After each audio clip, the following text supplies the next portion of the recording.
20 years ago, Clipse dropped a classic. Rapping over production from the Neptunes, Pusha-T and No Malice emerged as two of hip-hop's most exciting new voices in the early 2000s. The album's lead single, Grindin', was a breakout hit that still sounds as fresh today as it did 2 decades ago. In this conversation, Pusha-T and No Malice reunite to examine the cultural impact of Clipse's debut 20 years after its release. This is Complex Conversations, 20 years of Lord Willin with Clipse, with your host, Andrew Barber. Yeah, hello. What's up, everybody? What's up, ComplexCon? Yeah. Thank you for having me out. When they asked me to do this a couple weeks ago, this is the fastest I've said yes to anything in my life. So thank you for having me out. Thank you for everybody for coming out. We're going to celebrate one of the most iconic albums today, one of my personal favorites. In fact, if you follow me on Twitter, you've probably seen me talk about it plenty of times. The debate between Hell Hath No Fury and Lord Willin, what's everybody's favorite Clipse album? I've started that a few times on Twitter, and Push has actually corrected me a number of times and said, no, Hell Hath No Fury is the best one. But I'm a Lord Willin guy, so that's why I'm super excited to talk about this today. So the album came out August 20th, 2002. It debuted at number 4 on the Billboard Hot 100 and number 1 on the R&B and rap charts. But it was a commercial success. It went gold, but the mystique is there. It's even grown in legacy over the years, and it's become one of the most, celebrated debut albums in history. So without further ado, I want to bring our esteemed panelists to the stage today. First and foremost, I want to welcome Stephen Victor, executive, manager, all-around legend in the industry, manager of Pusha-T. I also want to bring out FamLay, who was featured on Lord Willin. And then without further ado, the two brothers who need no introduction, No Malice and Pusha-T of the Clipse. Ladies and gentlemen.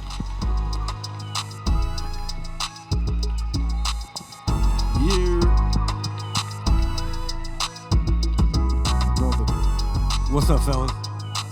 Yeah. Thank you, everybody. Thanks for coming to the stage. It's going to be a fun talk today. Congratulations on 20 years. Congratulations on the Grammy nomination as well. Yes, Thank sir. you. Yeah, we got to get that. Give it up for that. So the story of Lord Willin, I think this album, while it's your debut, it is a second chance at a first impression because you guys did have an album planned before this came out in '99. One day I'm watching Rap City and a video comes on called The Funeral. Who directed that? Was that a Mark Classville video? Mark Classville. Wow. Legend. So that video, I initially thought you guys might have been from New Orleans because of the second line and all that. Yeah, that's what everybody thought. And it was just it was a striking video. It reminded me a lot of Juvenile's Ha. Like that was also out at the time. And yeah. Mark Classville did that video he did as well. Ha as well. And so the thing with us was we were into Mark Romantic, and he did a lot of the Marilyn Manson videos, and we just liked all the flashiness, and we got to preach our own eulogy, what we would say about ourselves, once we passed away. So it was dope.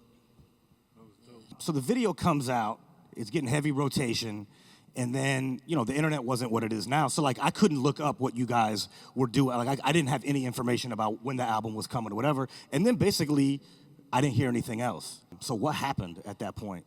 Basically, we were signed to Elektra Records. Yeah. We were signed to Elektra Records. The Neptunes had a production deal at Elektra. And, how I look at it is that the Neptunes were a new, hot production duo. And, everybody wanted their business. And they had a group that they wanted to put on. They was like, we want to start a label. We got a group, so on and so forth. And Elektra entertained them. And, they gave us a shot. And I don't know what happened. I don't know what exactly happened. Yeah, I think I remember what happened. So, I think it was Missy and Buster. They were really killing it. For sure. They had the huge budget. So I don't know if it was overspending or whatever, but they were killing it, and they didn't have any money for us. So right. Who were your label? They were on Elektra. Yeah. I could go for that. Oh yeah. No, I remember. Oh, okay. Okay, and so then that you recorded an album called Exclusive Audio Footage, which is out now. You guys put it out this year finally. You turned it in, and then they just said, nope, not coming out. Right. Shelved. Shelved. Shelved. And then I don't hear anything. And I remember, I don't know, maybe it was a year later or so, Yo, we had to perform at Donzi's, remember? Knowing that we no longer had the deal, but still had to perform. Right. Wait, so like the day you got dropped, you had to do a show? We had a show. Oh my gosh. Who made the call? Like, did Pharrell call you? And I know it's a long him time or his ago. manager, Rob Walker at the time. Yeah, they, just explained it. And wasn't there like there was like a payout, right? Yeah, we received some money, but I think the beauty of that was, they didn't have to let us go. Right. They could have kept us and held us hostage, but Sylvia Rome, she played very fair with the Clipse. She believed in our talent, and, she didn't hold us hostage. So she let you stay there. And so Shout out Sylvia. Yeah, for sure. So, like I said, there's no internet, there's no social media at the time. So me as a fan, I watched that video, I'm in. I'm sold on what you guys have going on. Then like a year later, I hear, well, you were on there as Terror. You were on the 504 Boys album. Yep. On No Limit Records, right? Yeah. And I remember at the time that there was a rumor that you were going to sign to No Limit. Is that true? Yeah, we entertained that. Wow. Definitely entertained signing to No Limit. Just, being fans of P and just what they had going on and just the impact that they had. It was, we entertained that for sure. And Steven, you weren't managing them at the time, right? But Nah, not yet. were you just watching as a fan? Like, what was your relationship with the Just Clipse as at a that time? fan, watching on TV. Yeah. And FamLay, what was that like for you, being around? Like, you were that was your neighborhood in the video, like. Yeah, that record that he did with P was crazy too. That's still one of my favorite records too. D-Game. Yeah, he killed it. I'm front row seat to the whole thing, so it's like, and you gotta understand, like, that was my neighborhood, so all this was just brand new, like, a dream, but not even a dream, because we couldn't even understand that we could be paid for making music at the time. But yeah, I was just watching my brothers grow. And So was that kind of like soul crushing at the time? Like, you're seeing other people in Virginia make it, right? Missy's huge at the time, Timbaland's huge. And you know them, like you grew up like rapping on Timbaland beats early on, right? Yeah, for sure. Yep, definitely. So we had we say it was rap groups, but really it was a gang. Like we would always wreak havoc in the neighborhood or whatever. And we were called DDP, Deaf Dual Productions. So you had to have a partner. Everybody had a partner and was a rap partner. And I never really wanted to pursue rapping because I was just never into the beats that I was hearing. But my man Kelly told me, he said, yo, I got this dude, DJ Timmy Tim, he got crazy beats. And I was like, yeah, whatever. But, we listened to Tim's beats and they were crazy back then in high school, you know what I'm saying? So that's how we got to know Timbaland. Okay, so the album gets shelved on Elektra and, it's 3 years until Grinding surfaces. What are you guys doing in the meantime? Are you still trying to cut another demo to get signed again? Obviously, you might be in the streets or whatever, but it obviously didn't crush the rap dream completely. Nah, I mean, you know what, and I think that's just like a testament to how much fun we were actually having. Like we were actually having a ball going to the studio every day, watching Pharrell and Chad create, creating for ourselves, just going through that whole learning process, seeing other artists come down. Seeing our favorite artists come down. Because at this time, the Neptunes were getting a little bit of traction. It was, they was moving. And, it just wasn't like even a blow to our egos. It wasn't, it was like, okay, cool, whatever. Like I said, we did get a payout. I remember that. And, I was just like, oh, okay, take this and run around, do what we do. And, still create and never stop creating. That's I think the moral of it all. Man, we just never stop creating, regardless of what roadblocks came in front of us. And not for nothing, we really believed in the music. We believed in, of course, the production from Chad and Pharrell. We believed in our art and our talent. We got up, we drove to the big city, and we got with all of the A&Rs and really shopped our music. So when you say that, you mean New York City? You were going to New York City. and it didn't really happen, but if anybody was uncertain about our music, it didn't shake us. We just believed in it that tough. You know what I'm saying? So you really have to believe in what it is you do before you put it in the hands of anybody else and follow someone else's opinion, about your music. Because I can say that we really loved it that much. Yeah, if somebody won't feeling us, by the time we left, we'd be like talking about their clothes on the ride back. Be like, oh, what does he know? You see his jeans? He was whack. Like, I mean, honestly, like we did not like. If you didn't get it, we were like there were plenty of times where we were like, man, they don't really get it. They just doing it, just to be a part of something, and so on and so forth. And we'd be like, man, we don't want to rock with them. Like we had that attitude because we really knew what we had. Still to this day, he's like that. Right. Yeah. Still too cool. Still gonna clown on you if you see. They're still gonna get on you. If you don't, You come in if you're not bogus. with the program. And then a couple years later, I'm listening to the Jermaine Dupri CD called Instructions. All right, and you guys are featured on there, and I'm like, oh shit, the Clipse are back. How did you end up on that? Jermaine was an early fan of the Clipse. And He got it. He's another one of those people. Yep, he's somebody who got it. And I think we were recording Lord Willin. We recorded Lord Willin in Atlanta, something, right? We did. And got kind of close to Jermaine. And I think that Pharrell and Jermaine were pretty tight as well. And then a couple months later, again, I'm watching Rap City. The Grinding video appears. And you guys are truly back. So I want to cut to a clip of that right now.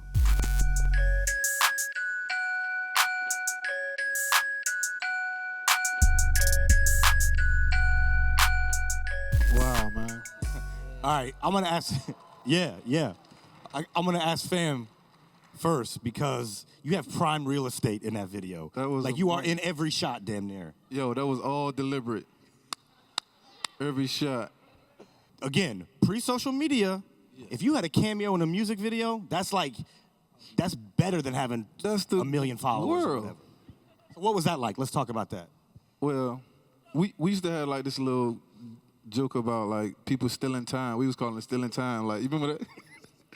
Like when we see a camera and say the camera panning, like you so you stealing time. You like this is your time, but if you lean over, so we was just I was stealing time, but This was deliberate. You knew exactly where to be. And it was just like looking at that clip, man. It really just hit me like when Push said we were just having so much fun, man. I didn't have no idea what this was we was doing. We was just doing it every day. Like Push would come pick me up in the car and we'd listen to like Locks freestyles all day and just ride. And it was just fun. We had no idea what we was creating. Like the magnitude. We knew we had some hot shit. And like he said, if you weren't really rocking with it, we just thought something was wrong with you. So just looking at that, it's just like, man, that was up the street from my neighborhood. It was just fun. I know some of them kids in there. It was crazy. Those kids come up to me like today. It's crazy. They're like, man, I was see him in in the the mall video. too, yeah. They tell me the time stamp of where they were. Yeah. They be like, man, 2:23, you ain't see me? I'm like, bruh. Yeah, man. And it was a moment for that area. You know what I'm saying? This is a brand new thing for real production coming. You know what I'm saying? It's not just somebody shooting a camcorder. It's like trailers. Is catering. You know, it's like we ain't never seen nothing like this. This is in the hood. So to look at that, it was a moment. Yeah. How hard was it to convince Arista, I guess Star Trek and Arista, that you wanted to shoot it in Virginia? I don't think that was tough. I think they pretty much let us do what we wanted to do. They got on board with the movement. The whole song grinding, like we put that record out and it took 9 months to build. And I don't know what was going on, right? But I stumbled across a marketing meeting one day in the Arista building. And this is the meeting where they go over all the different records of, what's on the roster, so on and so forth. So L.A. Reid was in there, and he pointed to this paper and was like, and this record right here has been on the charts.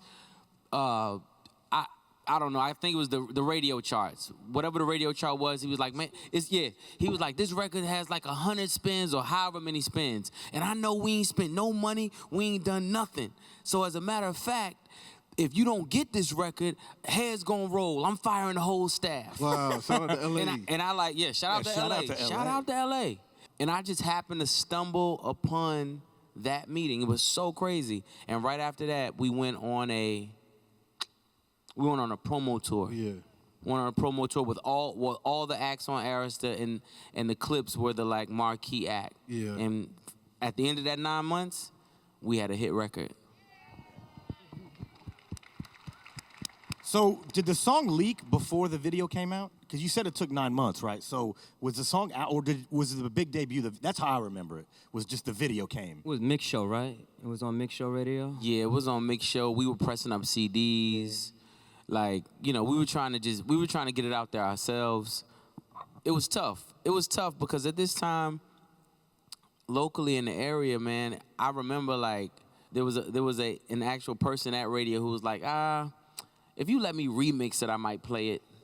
Yeah. And then I thought everybody got that instantly. Nah, man, not Not at all. I didn't even. The first time I heard, back then I was used to listening to, I don't want to say basic music, but I was listening to like a lot of Master P and shit. So, and my friend played it, and I was just like, I had like a crazy reaction to it. Because at first I was like, what is this? You know what I mean? And it forced me to listen. And then you got it. And then, I got it. Because I read somewhere that you had trouble rapping to the beat at first, or you didn't like the beat, or had trouble figuring out how you were going to flow on it, right? Yeah, and I even hate admitting that right now, But I didn't understand it because I'm trying to tell Pharrell it's too minimal. It needs some of this, it needs some of that in it or whatever. But I wrote like to it twice.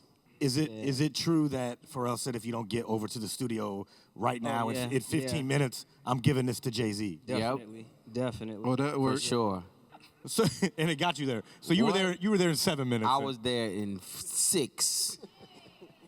But by this time, the Clipse were very territorial about the Neptunes at that time. Yeah. So it's like we would hear a lot of beats and we'd be like, oh yeah, that should go.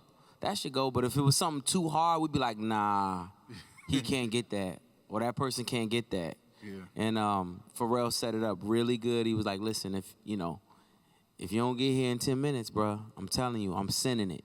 I'm sending it to Hove. And thank God you got there because, that was the game changer. And I think you guys were really ready. By the time that record came out, you guys were ready. Maybe you weren't ready when the funeral. So it was like, right.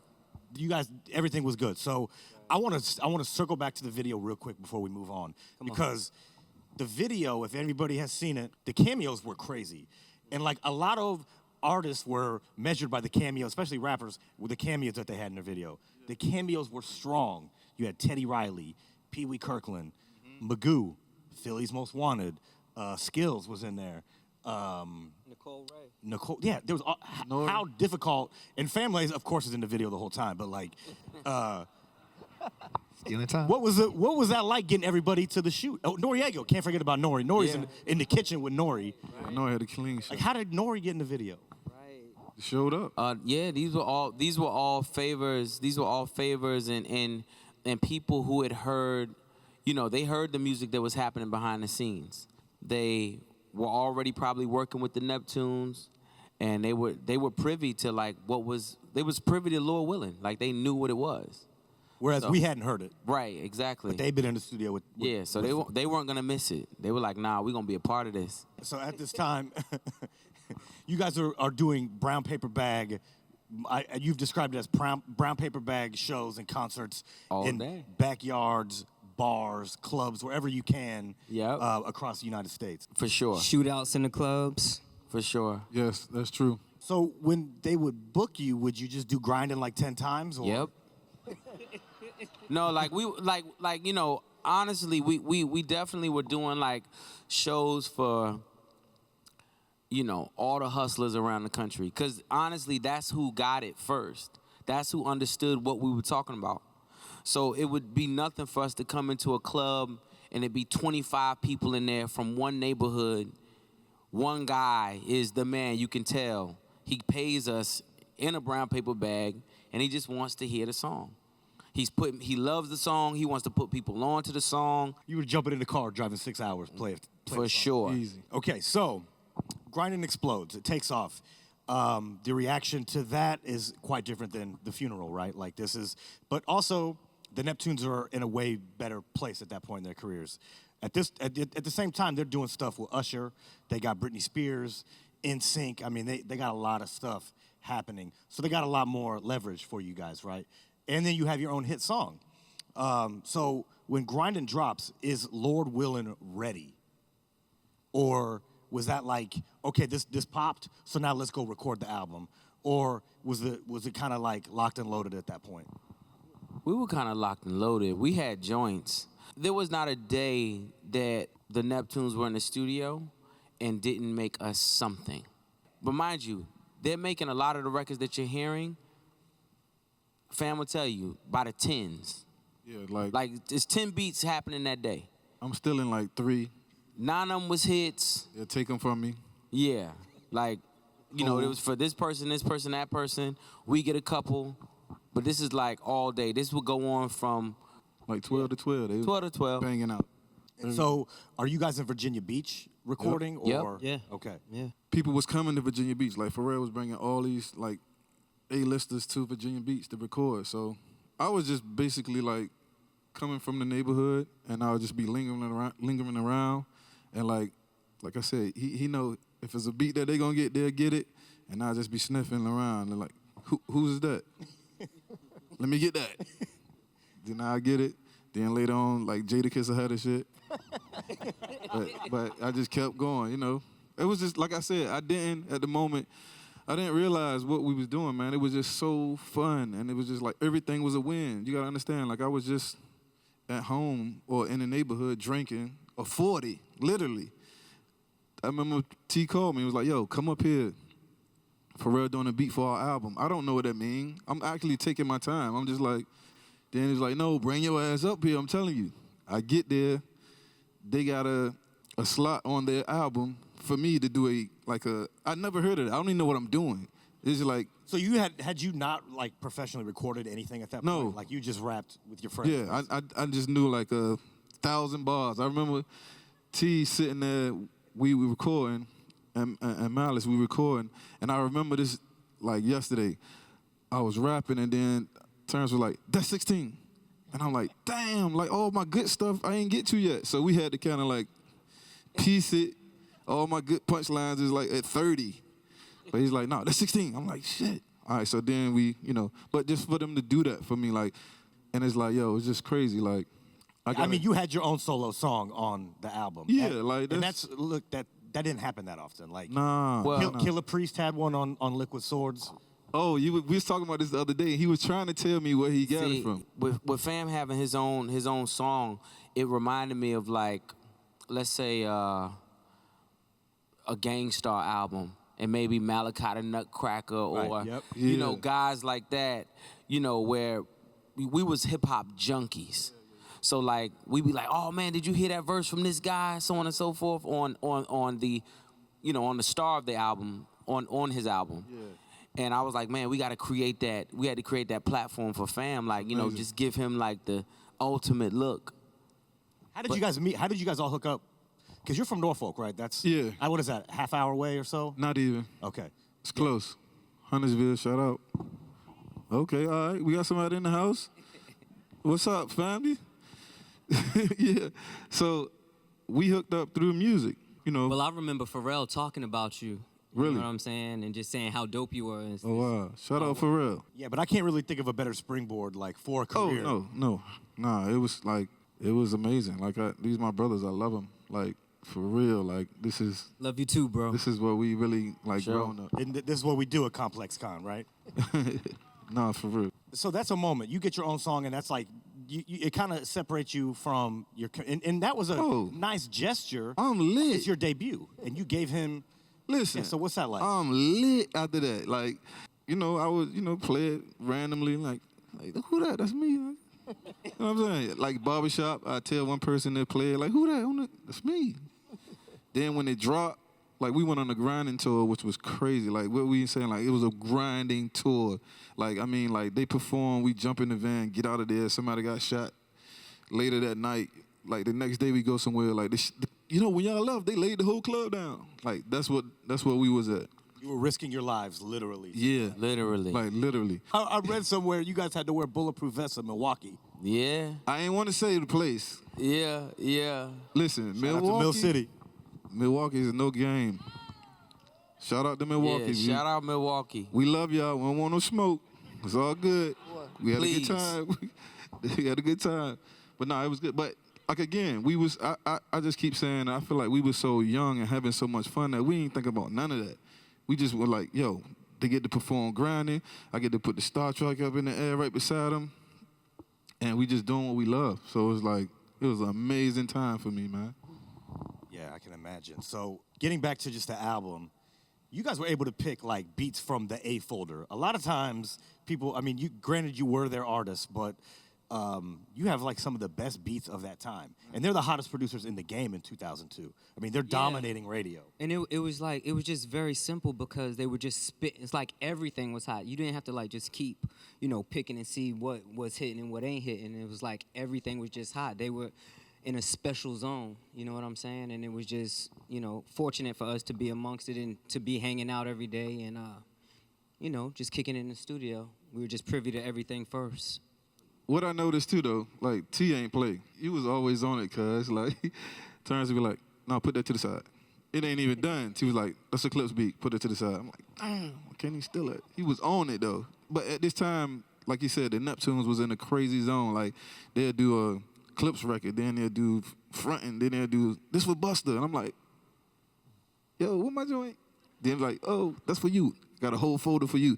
They was like machines pushing them joints out. Like every day. The summer Lord Willin drops the summer of Nelly, Hot in Here, and Pastor Cavassier. I mean, there's so much happening at that time. They was doing that shit all day, every day. Did you guys have to fight anybody for, not literally fight anybody for a beat, but like, was there anything that somebody tried to snatch I from lost you? mine. I lost all my joints.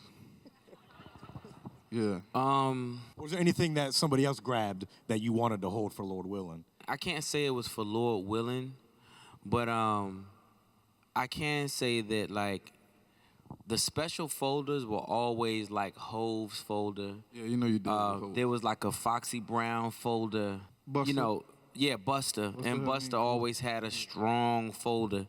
Something that like, you know, something that was like super hard that I think, you know, the Clipse probably could have used.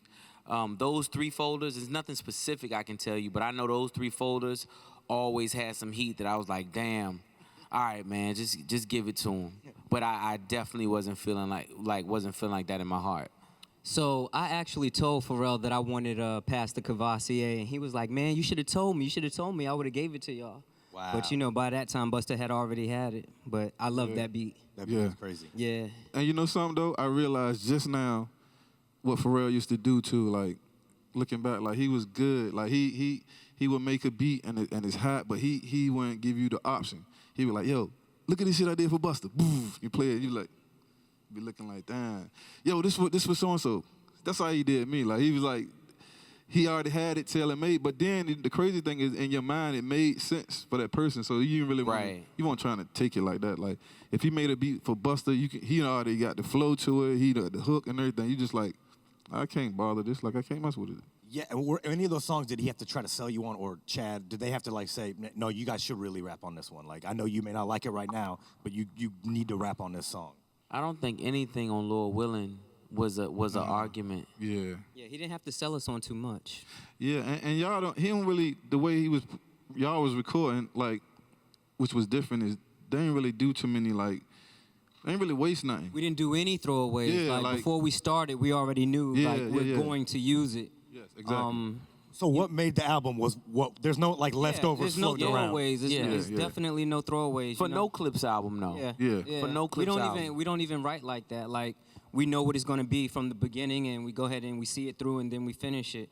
You know, some people like do a million songs and you know, have a stockpile, but what we work on is what we putting out. Yeah, and you know, there weren't a lot of features on the album, but there are some significant features. Obviously, Fam's on there, The Locks, well, Styles and Jada, Fabulous is on there, Yep. Right. Yep. and Roscoe P. Yeah. Roscoe Chain. P. Huge fan of him. Let's talk about the features. Ab first. Lava. Oh, Yep. Yeah. Sorry. The Monk. Yeah. How hard was it to get those features at the time, or was that a breeze? Was that like, yo, you were popping with grinding? Yo, let's be honest. Everything was a breeze with the Clipse. Even getting the deal. We can't even act like we went through hell and high water trying to get a deal. Like, we got our deal in a year, lost it, had another one, right behind it. You know what I'm saying? So it was all pretty easy. So why did you choose the Styles and Jada? Oh, just fans of Styles and Jada. Felt that the record was just that hard, and knew they would compliment what we were gonna do on it. Honestly, Fab the same way. That's what we were definitely into all of that. What they were doing in music at that time, for sure. Another thing I want to ask, can we put up the artwork real quick? Okay. Iconic artwork.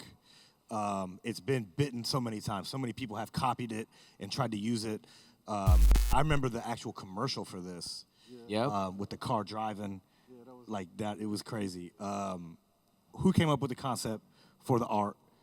And I see you have it. That's you? Yeah, right. Nah. Yeah, right. The Jesus in the back seat was my idea. Nah, that's so fresh.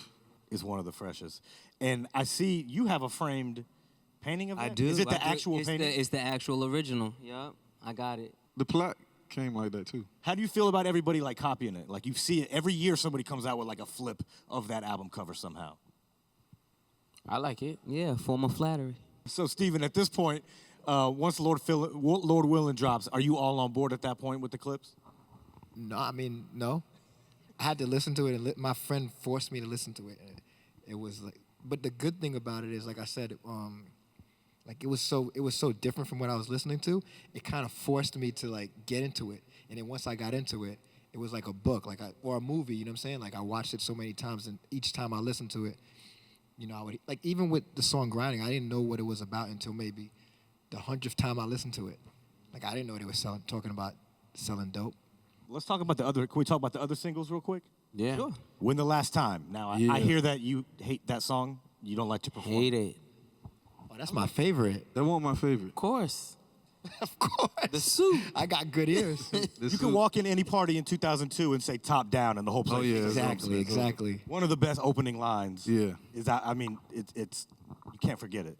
So the video was also filmed in Virginia Beach, right? Yep. For sure. What club? Beach house. The beach house. Beach house, Yeah. yep. How rowdy was that video? That looked like it was. I a fun remember night. my feet hurting. Like What'd you say? I remember we all went and got these shell toes from some store, and my feet was just, by the end of the day, everybody was walking like on the back of them. But the jeans were so big. You had the cuffs. That's what I remember about When the Last Time. It's a good record though. Okay, so is that the song that? Did you want to go with that as the second single? Yeah. We felt that was the way to transition. Honestly, coming from grinding. It actually charted higher than Yeah, Grinding. it did. Hold on. So I'm the suit, but he put out a song he didn't like. No. Who's the suit? No. I liked it then. I liked it then. But just as some songs just don't keep the same don't have the same shelf life. And then the third single, I heard that you wanted it to be "Cot Damn," which ended up being like the fourth single. Right. Oh man. Can you tell the story about that and why it ended up being "Ma Don't Love Her"? I don't even remember, man. No. I'm gonna tell you what sorry. happened. What happened was we wanted to put out "Cot Damn," and the radio department was saying things like, "Man, the Bible Belt ain't gonna play this record.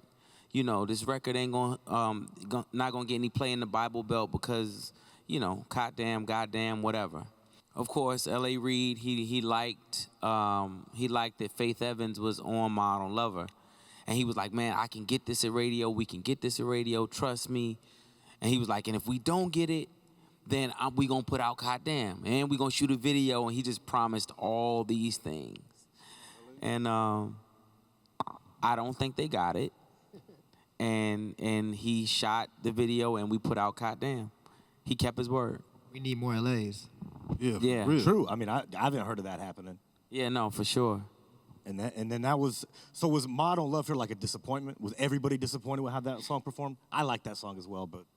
By this time, we were sort of into like we were learning radio and learning, charting and things like that. So, once they told you that you could put out a record with an R&B singer on it and it would chart higher and it would perform better and it would give your album more life, we were new. We ran with it. We listened to what they said, and when it didn't, like I said, we got to put out what we wanted. We remixed "Goddamn," shot a video for it, and Philly. Right, that was shot in Philly. Yeah. And we loved it. So before we move on, I want to ask everybody what their favorite song on the album is. So "Goddamn" is one of my favorites. Why?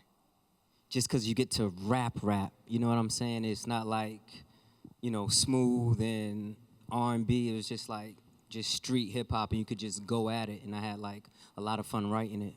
Virginia. Which was a split video. Yeah. With When the Last Time. It came on at the end of When the Last Time, right? Yeah. Yeah, Virginia was definitely my favorite song. It just was, super personal song. It was about Virginia. Man, our friends were actually dying at the time. So it was like a tribute to all of them. Like it was, the T-shirts and the faces, that was like those were like real things and real people to all of us in that video that day. And I mean, everybody knows who Shampoo is. Right. I mean, his legacy lives on forever, for right, sure. for sure. Steven? I'm Not You. Yeah. And I think that song kind of like encapsulates the whole lot. Like when I got to that, like you couldn't tell me Malice wasn't the best rapper in the world. That last verse, come on. I'm Not You is mine too. Besides my joint. Yeah. I thought one of y'all was gonna say that, like be on some cool shit. It's all good. Fam, I hope I get a chance to interview you one day, because I'm gonna ask all thought they were those gonna be questions. like number 7. Yeah. It's all good. I'm Not You though. Like he's like the beat, they killed it. I'm Not You is so gangster, man. Like I was there in the process of them recording the album in Virginia Beach. So then they would leave and then come out with the features. So when I heard the features, it's like wow. But for Pusha to be like in the beginning, like I felt like my man was on some like superhero cocky shit. I'm like, oh no, we lit. He was like, no. Yeah. I'm not you, rapper. I'm not you. I was just like, oh, we lit. And then, Malice come through with the Anchor and Clean Up. I knew we was out of here. That was a strong way to end the album. But so here we are 20 years later. How do you feel about the influence of the album and like where it stands in the pantheon of other classic rap albums, or even in your catalog? I mean, you got on me one day on Twitter for saying I liked it better than Hell Hath No Fury. I still stand by that, but that's just me. I don't know how everybody else feels up here, but I mean, I think that Hell Hath No Fury and Lord Willin are definitely top 25 best rap albums of all time. Hands down. And probably even best albums of all time. I think Lord Willin definitely has stood the test of time. I think that's one of the signature points of the Clipse is lyrically intellectual. Mm-hmm. That's something to this day, and I love like the hip hop that's going on this day, but it's still, I feel like something that is missing, like just thought-provoking, knowing that you have had experiences, able to articulate those experiences in a way, like if you've been through it, people could relate to it. You know what I'm saying? Not just marrying the beat. It's like substance behind that. And even with everything that my brother is doing now, it still has that intellect that like this is a real person, this is a smart person, it's a thinker, you know what I'm saying? And that's something that I really like in my hip-hop. Yeah, I think just artists in general, like the ability to articulate your feelings and not sound bad, is, you know what I mean? Like most people that are rapping intellectual, the music is horrible, and I don't want to listen to that shit. So the ability to articulate the sounds, I think that's something that's it's talent. Yeah, that's like That's the real talent. Push is up for Grammy this year too, y'all. Yeah, congrats. And ain't nobody Thank rapping you. better than him, you know? Nobody Hey. for a very long time, you know what I'm saying? They're rapping. I mean, he's rapping at the same level, if not better than he is now. You know what I mean? Exactly, since Lord Willin. It has been a very active year for the Clipse.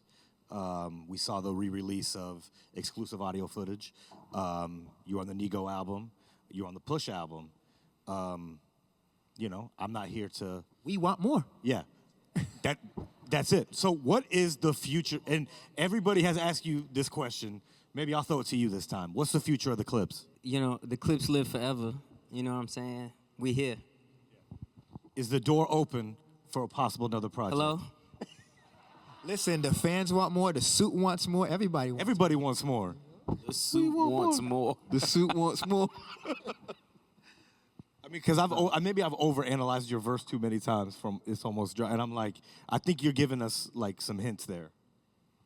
It's Chariots again. Like it might be happening.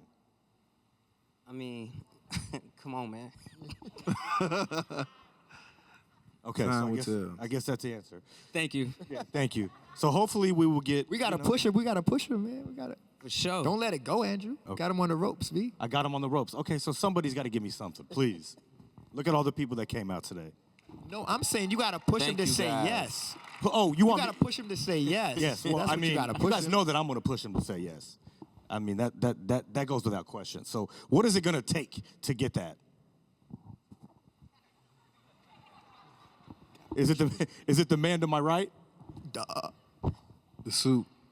The suit been begging. Or the suit down. We're not getting anything up here. I'm sorry, but at least you can say that I asked. So the door's not closed. It could happen. But even if we just get some more collabs, like we don't need a whole album. We need a whole album. Stop it. Don't go backwards. I'm gonna leave you alone. I'm gonna leave it alone. 'Cause, you know. But. Okay, so Push. I want to ask about the influence of the album and how did this change your career?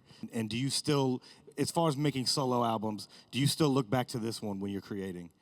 Yeah, I think that everything that happened during this time has influenced everything that's going on now with me. I can see the fan base and the fans from then, you know, who have grown with me up until now. Man, ComplexCon, we here. Like we yeah, here, yeah, and I sir. feel like this is a very Star Trek, you know what I'm saying, level of energy. And you know, and it starts and comes from, you know, the music we were making, the clothes, the streetwear, that whole, you know, this whole energy. The influence is real. Like you Yeah. can see it, and it's global too. You know. What was the line? Bape, you late. We call you Tokyo Buffoon. Yeah. You know. You know, I think the influence is still here, and I think it's a very cool thing to be a part of. And you're still holding tough to Hell Hath No Fury being the Hell Hath No Fury is by far the best album in the Clipse discography. I think it's the Lord best rap Willin. album of all time. Yeah, it's one. That's- I you would say that's say number sure. one? I'm saying that objectively. I'm not saying that. Listen. That's an objective statement. Wouldn't a suit say the one with the bigger singles on it? No. I'm saying objectively no, not necessarily. I'm saying as in terms of music, art, like as a masterpiece. You can't tell me. The only thing I would put it up against is Daytona. That's it. But I'm And I on. w- and I wouldn't, I'm on. you know, but- I'm on Lord Willin though. Better than half. No, he's saying he's on it. Oh, he's yeah. on Lord Willin. My song is on it. You're right. You're right. Fam, which one do you pick? He told you.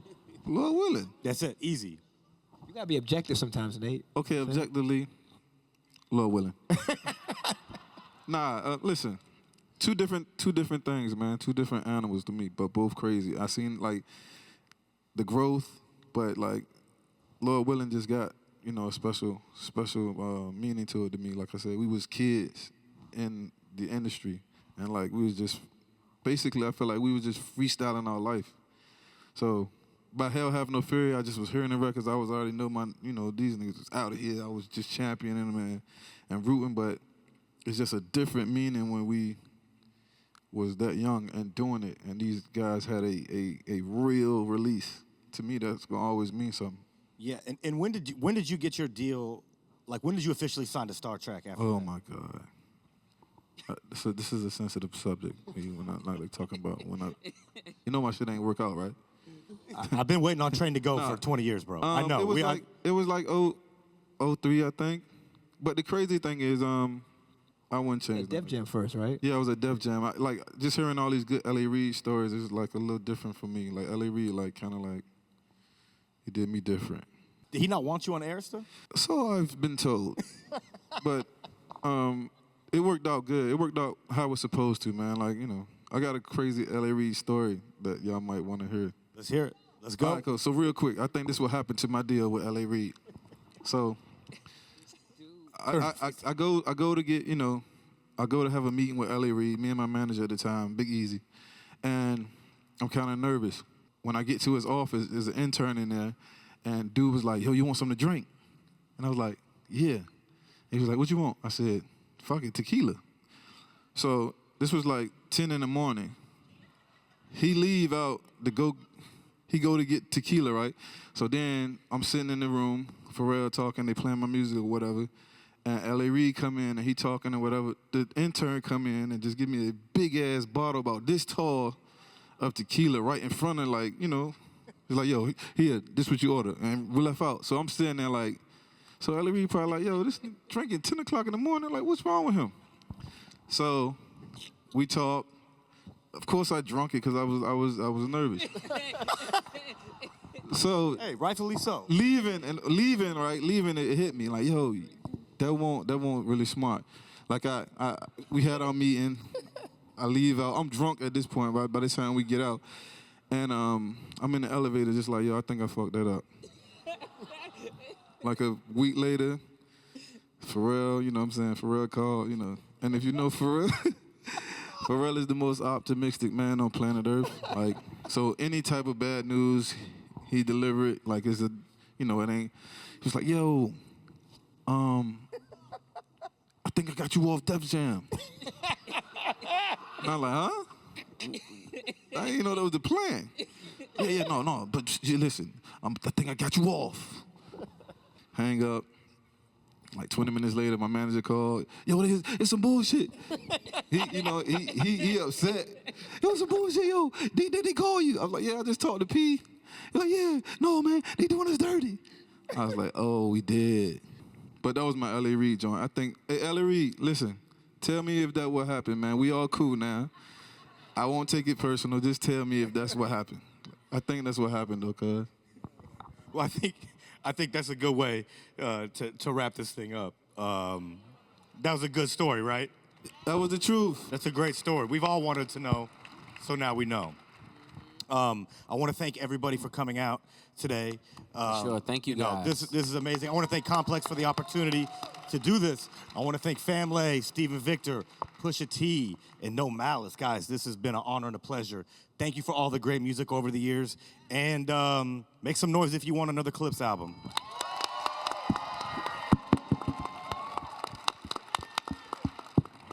Thank you, Andrew. And I think that's it. All right, everybody, peace. Thank you. Thanks, y'all. Thanks, y'all. L.A. Clinton, what up? I see you. What's happening? L.A. Playing I'm Sparks. serious, L.A.